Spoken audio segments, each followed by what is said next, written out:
Looking for outlook here, but just kind of, yeah, go ahead, KG, if you got it. Yeah, Microsoft provides the outlook on the conference call. Okay, So we're not all gonna right. get that. All right, so we're going to have to wait. I don't know, the trailing numbers don't seem terrible, GT, like kind of a freak out here, I guess, maybe when they didn't crush the numbers, especially on the Azure side. Yeah, especially on the Azure side, because if you look at last quarter when they reported, there was some notable weakness in that division of their business. So that seems to be manifesting this quarter as well. And it's kind of a disappointing reaction for those who are looking to be long of Microsoft, considering, the software, the enterprise software, and of course, a professional software company that really represents, as well as Azure, the majority of their sales, which would benefit from the commoditizations of open artificial intelligence and lower costs. But ideally speaking, probably going to be something associated with capital expenditure costs. One of the things I've noticed about Meta is they've cut headcount quite a bit. Microsoft really hasn't too much, so maybe the street is looking for them to do something else besides, spend additional funds and some weakness in their core end markets. Maybe the market is looking for something else on Microsoft, because if you look at it from a trading range standpoint, it's still trading below the July highs and significantly below those now, seeing a continued pullback in the after hours. That's what's a little bit frustrating, because given Microsoft's history of big beats and the fact that it's one of the few Mag 7 significantly below the high, that looked like a setup for something victorious and positive here, and we're not getting that. But to your point about the guidance, Kevin, if that's good, this could certainly turn around, and we are still within the trading range of Microsoft. What do you think about the numbers they're delivering here? Yeah, obviously it's going to be intelligent cloud with that coming in a little bit light. The conference call could swing the stock around, but I mean, if you follow Microsoft, usually the easy part is the numbers that they report. Exactly. And the hard they part beat by billions actually, usually. Yeah, and the hard part's their conference call, because they're usually very, I would say, realistic, but they try to dampen down expectations, and they provide their worldview as far as markets, and usually the market doesn't really like that, their tone and how they are very measured. So I think it's going to be an uphill battle for them unless they have a story to really tell. History kind of shows us that Microsoft typically sells off because of the conference call, not really catching a rally. Yeah, we've seen a lot of earnings where Microsoft just blows the doors off on the trailing, beats by billions. However, though, expectations obviously are very high right now.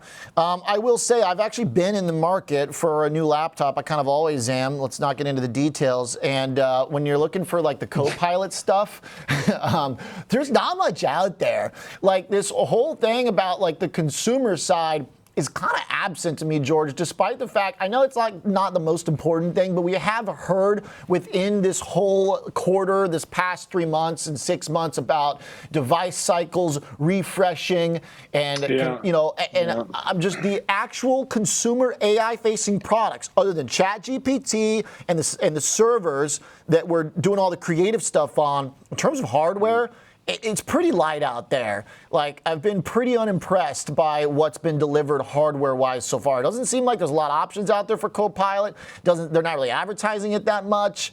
Kind of same thing with the Apple Intelligence. It's like people don't seem that jazzed about it.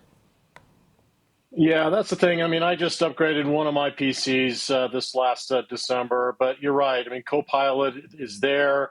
It pops up. It seems like it's a work in progress. So for what it's worth, that's what I've noticed about that particular technology, is it's integrated quite well, actually, within the Office professional ecosystem. But it's still a work in progress, and I think that's what you have to expect in a new product like this, and the usability factor. In other words, the adjunct productivity factor that it may enhance users going forward. But with that said, I think that the core business itself, its productivity software suite is still intact. The Azure business, albeit again some softness in terms of the numbers, is still relatively intact. I just think the expectations may have been a little bit still quite high for Microsoft, and we're seeing a little dampening effect in this name, which again, if you look at it from a sales and earnings standpoint, they are still expecting mid-teens going forward the next 4 quarters. Okay, let's switch it over. Tesla down to 372, getting a hit as well. Chart-wise, probably a break, but not quite. If you're a real strict, the low 365 is definitely a break of the recent range from the last month, but right now trading at 372. Obviously, a sell-off, a double miss for Tesla. Numbers that are also coming in below expectations, and market trying to find a little bit of a bid, but not a ton. Looking at a few of the numbers, fourth quarter EPS 66 cents, gross margin 16.3. Was the street indeed looking for closer to 19 for that figure, Kevin? Because 16.3% gross margin looks like a big miss from what I see. It is. I also don't have the margin X tax credits too. That's like a big figure, so we'll get that probably in the coming minutes here. But yeah, it looks like it's a margin miss, which is kind of not surprising, right? We've seen the lack of pricing power that they've had, and the fact that they've had to cut prices over in China. So that's something that is going to definitely impact them. When you're looking at the energy storage deployments, though, that grew over a substantial amount. Actually, I mean, they continue to kind of exceed the street's expectations there, but it's a small portion of their business. It also they also make some comments around the new product approach and really trying to optimize the production lines that they have now before they kind of double down and expand. And so that also might give you some insights into kind of the demand for the business right now, but what they're looking forward to in the future. And they also make mention that unsupervised robo-taxi business in the United States could launch by the end of this year. I think that's actually a pretty decent headline. I think so too. Yeah. That's where Gerber was arguing earlier that it's way overestimated in terms of the speed at which they're going to get that going. But I don't know. I mean, it seems like they are pretty determined to fulfill those expectations. And Europe, China, 2025 FSD supervised, but full here coming this year. I mean, they're also talking about return to growth in 2025 for vehicles after some stagnation in EVs. So, I mean, look, it's not terrible, George. Obviously, when Tesla was growing a couple years ago at big double digits, this is not extremely impressive. But in just the last few quarters, we were looking at single-digit growth, and this could get us, to double digits again for Tesla. So, I mean, I don't know. I can see this going either way in the market, to be honest. Yeah, I agree with you, Ozy. It has that feel to it because, I mean, you just look at the print. They did denote that production was down 7%. Deliveries essentially were up only 2%. Top line sales between 2 and 3%. Earnings growth with the missed between 2 and 3%. So, for what it's worth, there's sort of maybe an inflection point happening here from a growth in earnings and sales going forward. Always the challenge for Tesla because it's got a cult following is valuation, of course. Prior to today's release, trading for 2025's EPS at 122 times. But, the thing about it is, if you look at the last 5 years, on average, that multiple is around 115 times. So it trades at these levels. It has been for years because of the retail. I suggest the retail ownership of this particular name because it's got a cult following, obviously, because of Elon Musk. Yeah.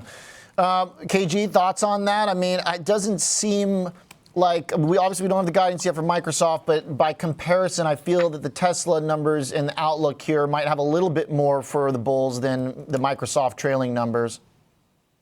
I would say, yeah, more qualitative than quantitative, though, with those numbers, right? Yeah. Right? So, yeah. But that's Tesla. Look, yeah, it is. So, once again, conference calls are really going to move this stock. What is going to be their commentary when it comes to the ending of EV tax credits? That's going to have a meaningful impact when it comes to their margins.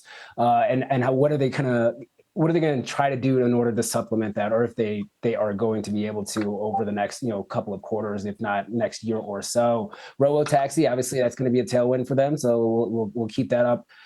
George is saying it nicely. I'll say it a little bit more frank. Do investors right now even care about the fundamentals for this company right now? Yeah, no, I don't know. Here's that they don't. So they're looking for the vision moving forward, the robo-taxi, the humanoid robots and things of that nature. And if he can continue to sell that vision, which he's done in the past, if he can continue to sell that and show progress there, I think that's enough to probably keep the stock afloat for now, even though the fundamentals in the near term might be a little bit weak. Yeah. Okay. And to the point, because we'll get here comes the. I know that I can see the comment section coming already.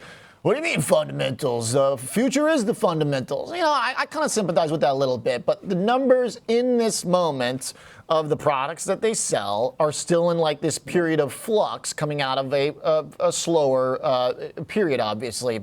And like the Android stuff, George is like, who knows how to even model any of that stuff. Elon talks so big about like the in-home, humanoid robot or whatever. But I saw those cars coming off the assembly line, and still, as we talked about earlier, with like consumer-facing AI tech, with the exception of the LLMs online and the server power, the Tesla robo cars right now, to me, is the best AI we've got. I mean, this stuff is really, it's literally, I mean, we are living in the future, right? These things are driving themselves off the course. Yeah. It's pretty sweet. I mean, that's the thing. And all this is about the autonomous driving and being first to market. And of course, if you're first to market, software as a service, because ideally he'll be licensing, or Tesla will be licensing their software to every auto manufacturer out there, not just Tesla's. And that's what's important here. Well, Ross Gerber would argue they're second to market to Waymo to some extent. Correct. Different models. I mean, in some capacity, we're seeing a duopoly is being established between these two companies. But with that said, it becomes a winner-take-all situation. And that's where, again, the valuation may not necessarily matter. And it certainly hasn't mattered in the last 5 years, for what it's worth. Yeah, no, that's fair. KG, you wanted to pop in there? Yeah, no, I was going to say, you can look, they do the same thing, Waymo and Tesla, two different ways of implementation. And Tesla's method of implementation for FSD is a lot more dynamic in nature. So there's their ability to scale up and train their FSD software or technology is a little bit more durable, in my opinion, right? A little bit more flexible to real-time data than what Waymo has. And you can kind of see that right now with Waymo and issues with they can't get out of parking lots and stuff like that. Like, it's crazy stuff there. I think FSD is still ahead of the game when it comes to Waymo. Waymo has the advantage right now because of the availability of cars, but Tesla has the better production capabilities to exceed Waymo's capacity over the next couple of years if they're able to perfect the product offering. All right. Good analysis, guys. My man Zuck hasn't given us the numbers yet. Alex Coffey texted me and said, danger below 60.50 in futures. What do you think, KG? We held the lows of the day so far, even with Microsoft getting hit. Yeah, I mean, if we do see a break here real quick, if we do get a break, it's 59.75 is where you want to see the bounce for the E-mini S&P futures. Anything below that, I would get a little bit more concerned, but we're holding up for now. All right. And once again, Microsoft that's going to be the wild card. It ain't over yet. Exactly. Yeah. All right. Suspicions out there that I've heard that maybe they change their guidance based on the initial response. Ooh, that's fun. That'd be a fun thought. So if they come out and they crush guidance, then I might give that theory some more credence here after stock got hit. Thanks, George. Thanks, Kevin Green.